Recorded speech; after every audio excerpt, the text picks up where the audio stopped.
I'm Alexandra Kreis, and you're listening to Outer Travel in a Journey.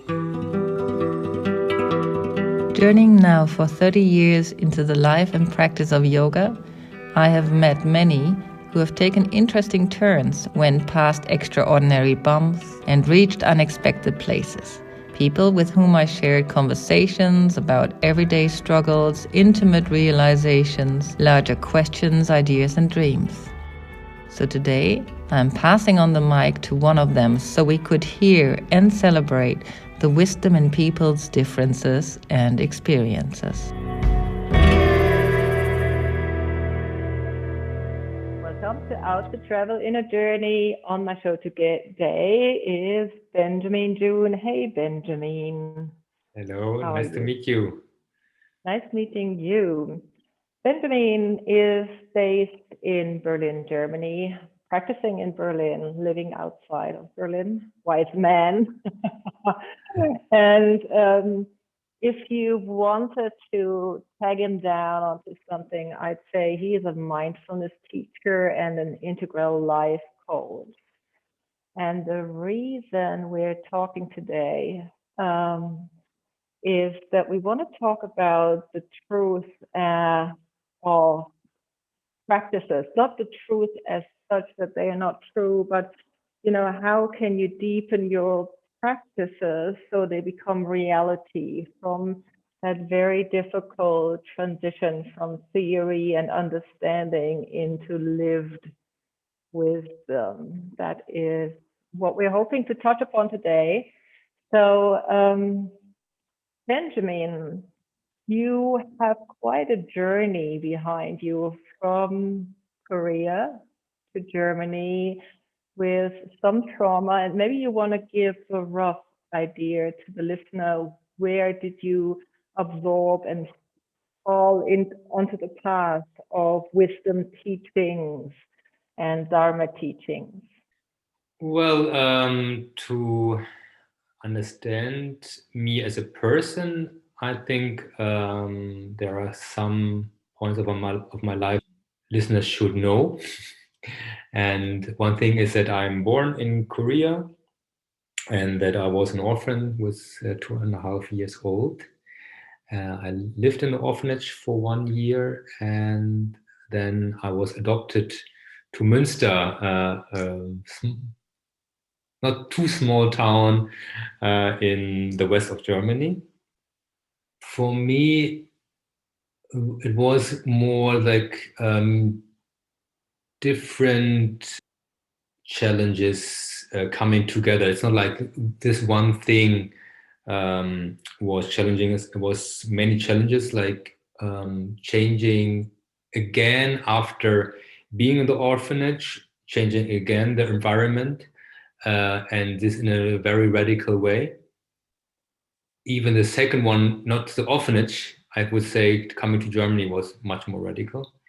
So in the way of losing language, even losing the food and all the smell, yeah. So everything which feels quite familiar, and yeah, also even the person that you trust and you are befriended with, coming into environment, and then also not being able to communicate with the new called parents, and even felt a kind of hostility by other children, not all of them, like just a couple, but if you are a little boy, you feel if you have just one or two experiences based on my Asian heritage, which has been negative. So I also experienced violence.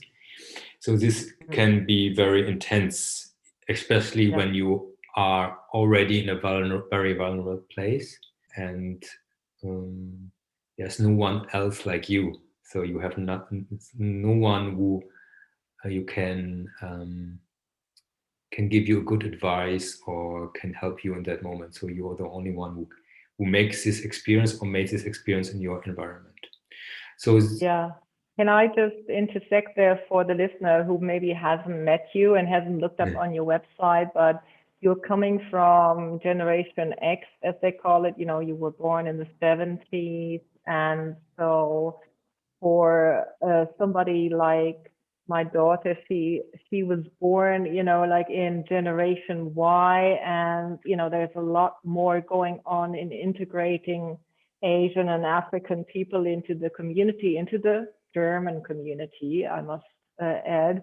So you've been you've been taken into quite exceptional circumstances in Münster at the time. So just to add that on, because of course the world has opened up to a lot more integration. Just to add that, where that kind of struggle also is historically, kind of arriving from. Yeah. So with these experiences, many misconceptions were starting to grow in my mind, and also some seeds of anger and frustration and sadness were watered. So the misconcept, for example, one of this was I have to be strong, right? Because when you feel violence and you feel weak, you're maybe the smallest boy in the group in the kindergarten. So then I had the belief I have to be strong. So this was something I can follow up over many years. I can see how this influenced my personality or my way of life. And another misconception was I have to be kind of normal. I have to be some kind of German, yeah. So because something is wrong with me, people tell me, other kids tell me I'm different, and I want to be not different. This is very interesting because being strong is a superiority and minority complex, right? It's related to this. I want to be stronger. I feel weak. I feel weak. Yeah. I want to be strong. But this was an equality complex. I wanted to be same. I wanted to be very similar. And this was very interesting because so I had all kind of complexes. So I wanted to be similar, but on the other hand, I also wanted to be not that weak. I wanted to be stronger. I wanted to be the strongest even, right? Yeah. So, and this, with all these complexes and came also all the misconceptions. So I was driven by them a lot. And because complexes don't lead really to happiness, they lead to more suffering. So I suffered a lot when I was, especially when I was a youth. I was very frustrated, being on a very elitary school. I would say with a little right-wing mindset, very discriminating to weak people in the society. This was kind of obvious. Yeah, so they were talking loudly. The teachers were talking badly about these people who are weak in the society. This was for me very challenging to be there, and I felt also I'm a part of these people, and they are talking badly about. So, and from there I suffered a lot. I felt not really integrated into the society. And I started also to hang with the wrong people with upward softs, yes, so the right people in the time, but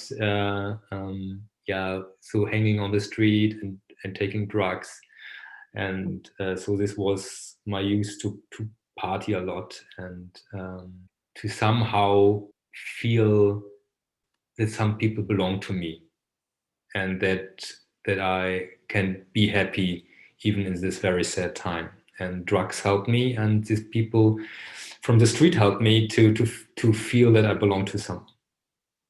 Yeah, and then I'm thinking about the original question that I mean, thank you for kind of giving us insight in your upbringing, and it's super important to understand the next thing, and also where you ended up in Buddhism, because Buddhism says, life is suffering, and I read this the other day about that everybody who is on the spiritual path has some suffering, experience some suffering. And the ones that experience strong suffering, like they're even much stronger drawn onto the question why and how and so on and so forth. So, yeah.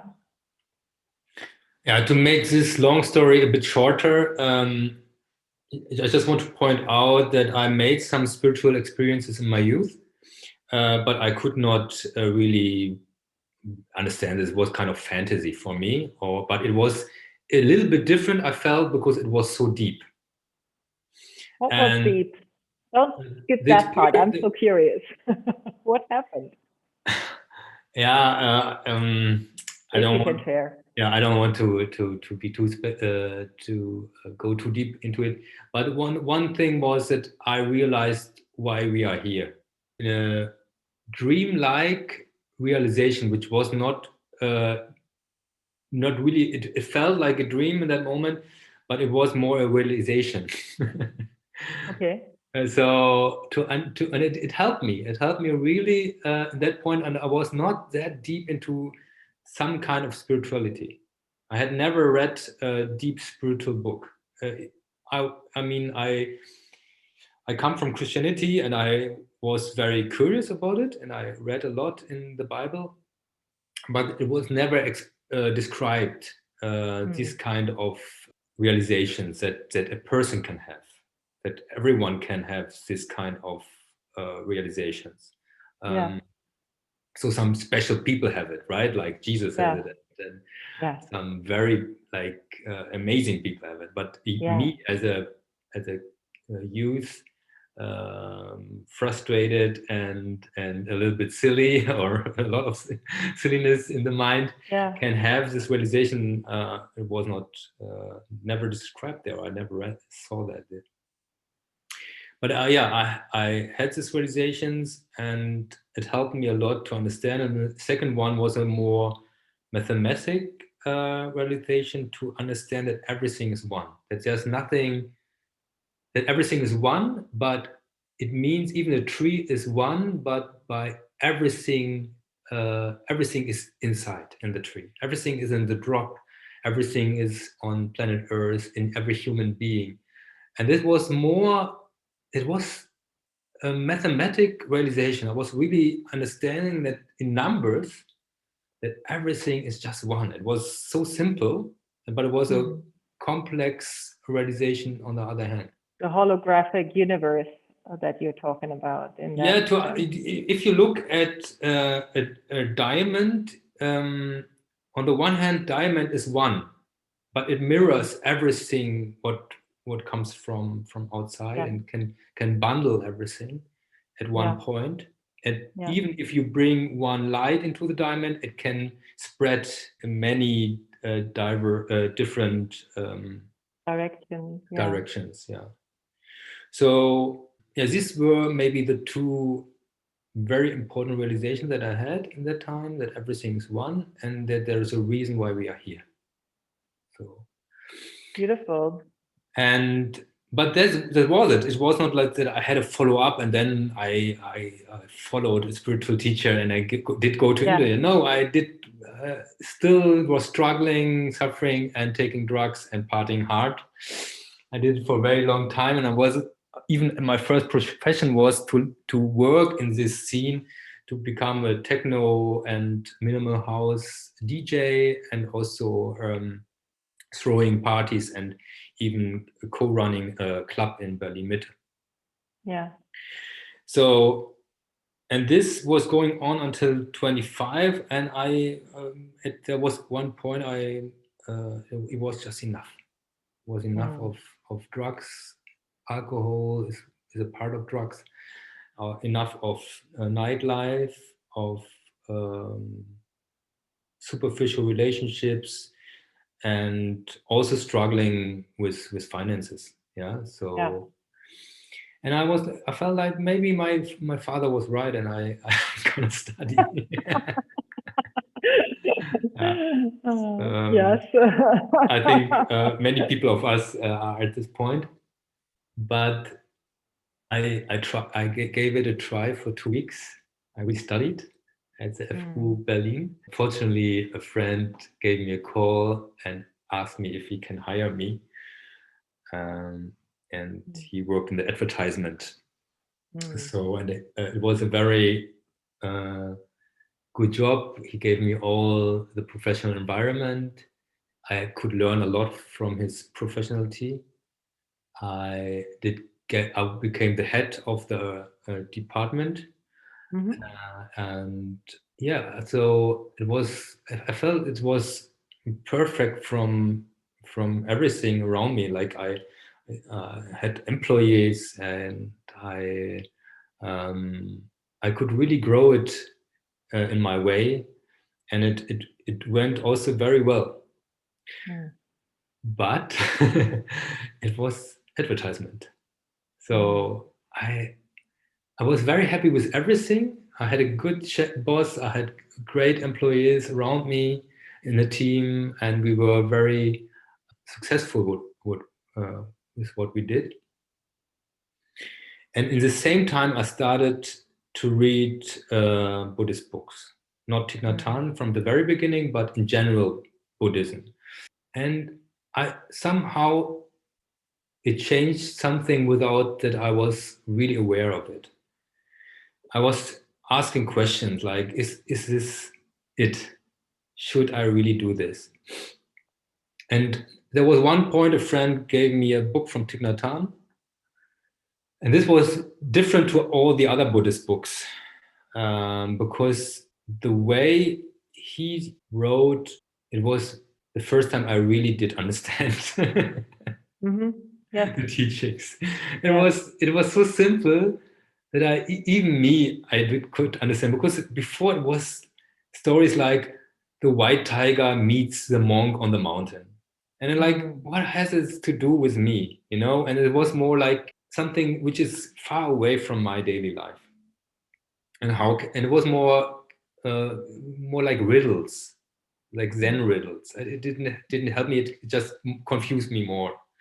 But Thich Nhat Hanh gave me something else. He gave me something that even I can understand it, and that I can integrate it in my life. From there, it started that I really began to question, like, what is the deeper meaning of what I do here? So, and then we can fast forward maybe a good 20 years.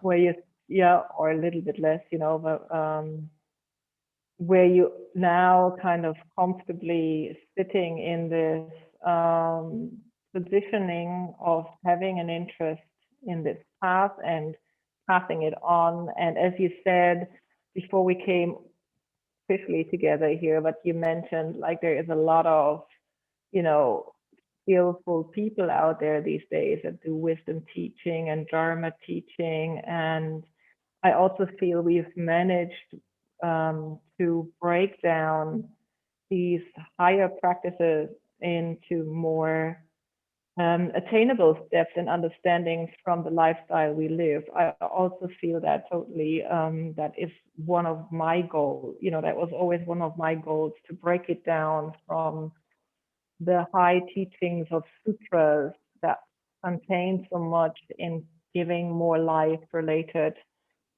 answers at first. And I think like Thich Nhat Hanh did a very good job on that too. Absolutely, he is a gifted storyteller as such.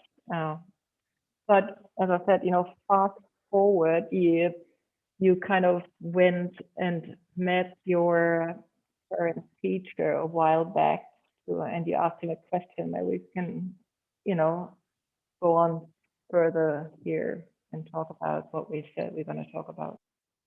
Yeah, we just would like to add one or two things to give a bridge. So for me, from there, I started to realize I want to live an ethical life. So I worked with organic products and sustainability in this field. And somehow I did feel this is not truly what I want to give in the world. And I had after a long relationship and partnership in the business for organic restaurant and catering, I was in maybe another very deep crisis in my life because I lost my partner, and I lost also kind of my job. I was still clinging on a part of the company, which was a cafe, but I wasn't really there, not with my heart. Even my ex-partner said, like, let it go, and I didn't because I didn't know where to go. I was really like, now something stopped in my life, but I didn't know what is the next step. And there was just one question, big question for me. Do I want to go back to business? And I had a chance to go to business for a sustainable startup where I already worked as a consultant for a couple of months. But it was very busy. They were very hard working, like 12 hours a day, and this every day, sometimes even more. Or do you want to do what you really want to do? What you ever wanted to do? And I don't know, it's like this was the thing. Like I did what I ever wanted to do. I all the things which I couldn't do because I was working so hard for many years. And on the other hand is what is it what I really want to do? And to discover this, and from there I really started to study again, and I was student everywhere. If it was a student of parkour or basic movement training, if it was becoming a student again from martial arts, if it was to study cuddling, mindful touch, giving massage, authentic communication, and there were so many things. I was falling into a kind of scene where all these workshops have been. I never was aware that they exist, like contact improvisation dance. It was like when I saw it, I was so amazed by it.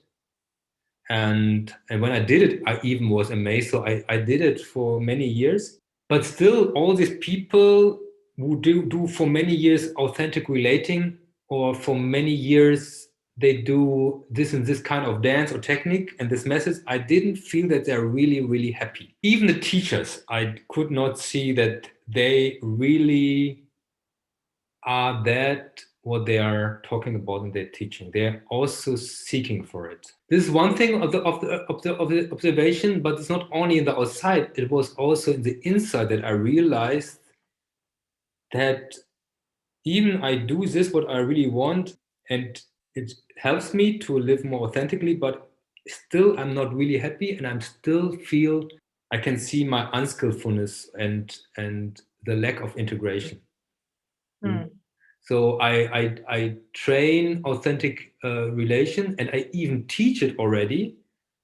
But am I really always authentic in my communication? And I had to realize that there was a lot of flaws in my own integration, and therefore also in my teaching. And therefore, I asked in the monastery of Thich Nhat Hanh in Plum Village, I asked one of the monks, and I told him, look, I'm unskillful. I have a look at my unskillfulness. While I was here in the retreat, I had a realization of my unskillfulness. And I need your help because I suffer because of my unskillfulness. I need skills to suffer less. And he was very generous to give me a couple of advice, but I think the main advice was, Benjamin, you first and most important thing is that whatever you teach, that you teach from deep experience, from a deep practice. And yeah, one part of me was hurt, like said like, oh, did he, maybe the part who had the hope, you're not unskillful, you are already skillful, Benjamin, go out. Yes. And this part was like, yeah, okay, he accepts that I'm unskillful. And this was hurt, like, okay, Yes, and maybe he even sees my unskillfulness. Obviously, he can see it because he is so skillful. And on the other hand, there was a part very grateful to be reminded that this is the next thing I have to focus on in my life. That Yeah. he gave me, like, said, like, your realization in the meditation was right. You are unskillful and you have to take care. And from there, I reflected my way of teaching, my way of how I really integrate my teachings in my personal life.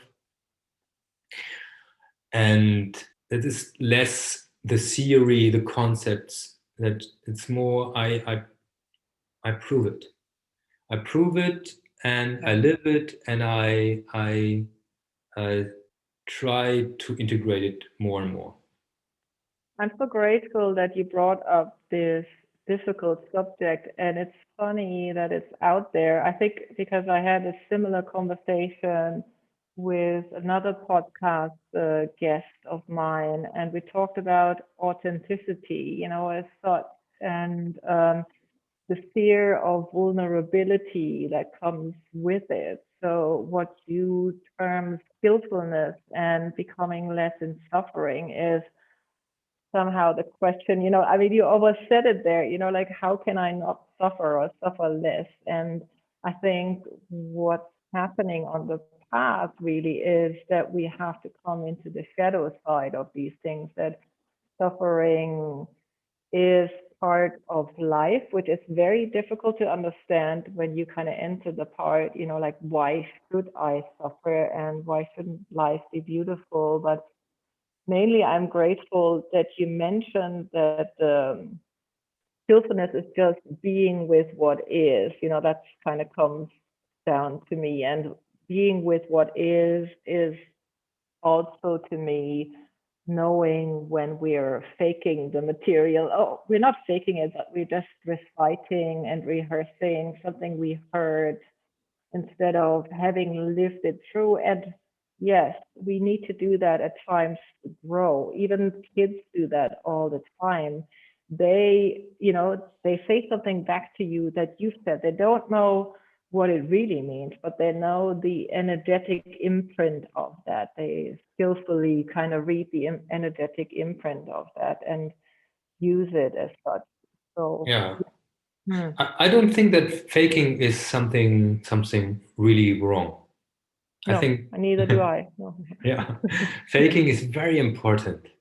We fake Hmm. a lot, and because children and we can fake, we can adapt, and we can learn from the wisdom and from the skillfulness from others. But faking is not enough. Hmm. Uh, Yes. that's the thing. Like, faking is, there's nothing wrong with faking if you are not only clinging on faking. So faking is sometimes helpful, but sometimes not. Hmm. And we, in our school system here in Germany and in the Western society, we adapt too much. We learn too much in the system, that we have to repeat the knowledge of the teacher or of the system, and then we get an A or a note, A good, a good yeah, certification, right? great, yeah. Mm. Good grade. So we have not enough of experience-based learning and individual learning in our schools, so that children can really give different answers, share other perspectives, come to other solutions, having own experience, even that maybe the solution is wrong, but the way someone tried to come to a solution can be awesome, can be amazingly creative, and could be more emphasized, Mm. right? I can see that it's sometimes also happening. It's not like that I didn't experience this with with some of my teachers who also mentioned this. They said, like, yes, the solution is wrong, but the way how you tried was very, very nice, and they also gave me Points for that, yeah. points for this. But even there, it's a problem that we are clinging on getting points, right? So, not to talk too much about our school system, but we experience from our childhood with our school, with our parents, maybe our family, that it's good to adapt the knowledge of others, and but we learn to still play and to practice, to really practice and to joyfully practice. Solution is, something to get there. The solution is to go the way of joy, and that you feel motivated by your own deep joy to practice and learn. And this is also something I had to realize even deeper when I become a father 2 years ago, or nearly 2 years ago. Congratulations. So, thank you. And this was a huge challenge. Still is a challenge, but it was, in the first year, it was very challenging. On the one hand, I lost my practice, and I lost my daily routine, and I lost my sleep. So I was very often in a state of mind which was not the best conditions to be a mindful father, and also to be a mindful and teacher or partner. When your son came into your life, that you actually felt like you weren't, you were in a position where you noticed you can't be the mindful teacher, mindful father you've kind of desired to be. Yes, and even mindful student.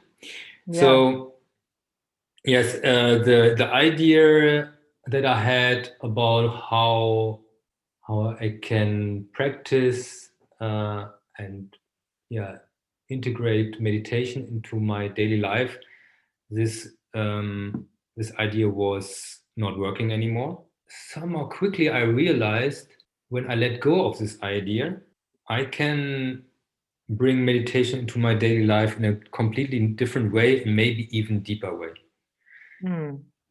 And I just remembered a teaching of Thich Nhat Hanh, which was very important, because I didn't like to wash my dishes. And many people suffered. Yeah, people who lived with me in the same household, they had to suffer, and me too, because I discriminated dishwashing as something I don't want to do. And he gave me the teaching: wash your dishes like the butt of baby Buddha. And then I had a little baby Buddha at home. Yes. And this image helped me a lot, because then I could change the diapers of baby Buddha in a very mindful way. And I could hold him when he was going to sleep, and it took sometimes a long time. I could walk with him very mindfully in the park, and just being with him, and to be really aware that I'm with him, to be really present in that moment, to feel him, and to have a very mindful hug in this time. Another example is when he was full of anger and frustration or sadness. The part of me was like overwhelmed and want to run away, or want to make it somehow that it disappears, the sadness and the anger, yes. But on the other hand, I didn't know there's nothing to make away from these emotions, and my son should learn that it's okay to be sad, and I'm with him. I'm present. I know that you're suffering, and I'm here. I'm here for you. That's the only thing to do, and to not being against his anger, or to empower this anger to be just there. And to learn this with somehow my boy became kind of teacher as well. Yeah. And being a father became a practice as well. So and then I could understand that that I can integrate all the teachings, and and I could also see how beautiful it is. That I don't need to sit only 1 hour on the floor, which is nearly impossible in the first year. But there are so many ways to meditate, and this is very beautiful. And this is, I feel, what is the whole teaching is about. That we are not looking for perfect circumstances to be happy, to practice. That we take all the circumstances that we have for our practice, and that this practice is for anyone, not only for monks, also for overwhelmed fathers.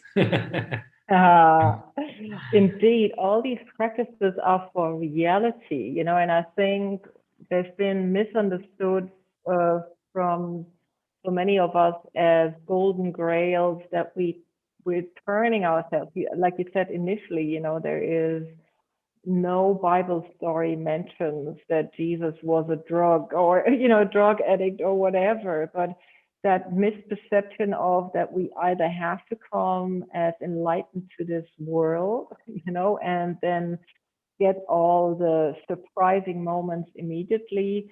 And then there's the other part of the world, the other human beings, but it's not. It's all there in the living. And I think this is filtering through very nicely in our conversation as well. Yeah. I don't have anything to add on.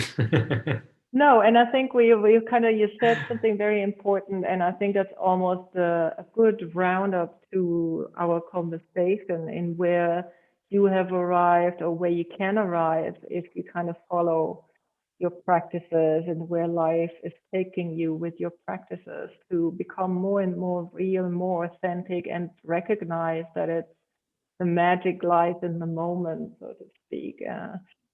Yeah. So maybe one more word for the listener. Would you like to give a personal kind of insight? I mean, you've gave a lot of personal insights away already, but maybe there's a gift or something you want to offer to the listener right now towards the end. Yeah, I just can repeat myself. When I talk to some clients and students, some people, they're waiting for better conditions to be able to practice, to look at their suffering, to go to a therapist or to a coach, or to do something for themselves. And they say, I don't have time now, or and sometimes I also, when I was movement trainer, people said, I cannot do movement training now because I'm not fit enough. Yeah. So, but one thing I can really tell is like there is practice outside which is really joyful and it's easy, and it will bring you relief from the very first moment of the very first breath that you take mindfully will give you a relief in your life. And you can do it in a very gentle way, in that way that you can easily integrate it and you feel a great relief in your life. And you don't need to wait for perfect circumstances. Perfect circumstances are not the goal. It is a way we create these circumstances in our lives, in the here and now with our practice. And this is, I want to motivate people, don't wait too long, right? Our life is very short, and happiness is here now. Wonderful. Thank you, Benjamin, for coming to today's show and conversation and sharing so openly. And thank you, dear listener, for having a go with us on this beautiful walk around Germany and inner landscape. Thank you very much for the conversation. I truly enjoyed it.